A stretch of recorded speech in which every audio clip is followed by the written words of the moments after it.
Bonjour tout le monde, aujourd'hui une petite vidéo comment bien installer un chauffe-eau solaire et des machines en général.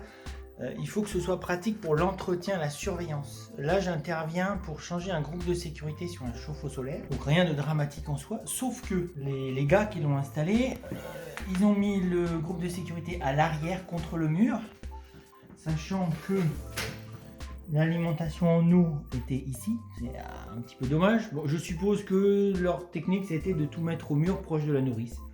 Là je conteste pas cet aspect là, sauf que le ballon maintenant, il faut que je le vidange intégralement, solaire et eau pour pouvoir faire l'intervention. Deuxième chose qui a été mal faite sur ce chauffe-eau solaire, enfin mal faite, disons que c'est un élément qui vieillit et c'est dommage. Bon, un truc que j'avais jamais vu, je vous montrerai la photo. Donc ça c'est le vase d'expansion sanitaire, donc il semble pas percer la membrane. Par contre à l'arrière il y a la peinture est toute craquée, enfin, je sais pas ce qui s'est passé exactement et j'ai repéré le truc parce que bon, en intervenant, donc là en dessous j'ai vu du liquide solaire, voilà, il y en avait là aussi, c'était pas très logique et en fait en faisant la photo que je vous mettrai dans le montage, bah, je m'aperçois que la peinture est craquée, donc le vase il va péter quoi. Là il est à 1 bar, donc voilà, si d'un seul coup ça lâche, ça peut faire bizarre. Donc je vais entièrement le vidanger, ce qui n'était pas prévu au départ, et en même temps, bah, quand je remettrai en service, donc je referai des photos un peu plus proches, mais à plusieurs endroits, il y a des particules qui se créent un peu comme du calcaire, sauf que là c'est pas du calcaire, c'est le liquide solaire qui sèche, donc il y a des micro-fuites qui sont pas dramatiques en soi, mais voilà, c'est important du coup de penser à surveiller chaque année vos appareils. Là en l'occurrence un chauffe-eau solaire, mais c'est pareil pour un chauffe-eau électrique simple, base d'expansion sanitaire à contrôler, pression et compagnie. Voilà, mais voilà, une fois de plus, c'est un engin qui est mis dans un endroit trop petit, et surtout les éléments qui doivent être maintenus ne le sont pas sans que ce soit simple, que voilà, ça crée des surcoûts qui sont délirants juste pour un truc de maintenant. Voilà, donc là j'ai enlevé le ballon, j'ai tout vidangé.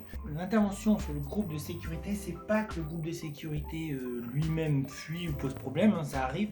Bon là je vais le changer d'office parce que il a un certain âge et je vais pas prendre le risque de laisser un d'occasion. Donc là ce qui se passe c'est que l'évacuation du groupe de sécurité est bouché, alors pour une raison que j'ignore à ce stade.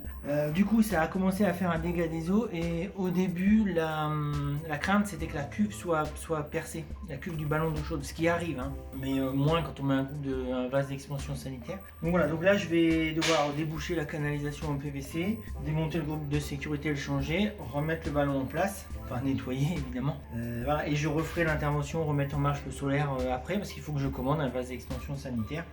C'est pas courant et c'est pas en stock. Voilà. Enfin, moi je ne stocke pas ça, j'en change pas assez souvent. Bon bah il y a plus qu'à.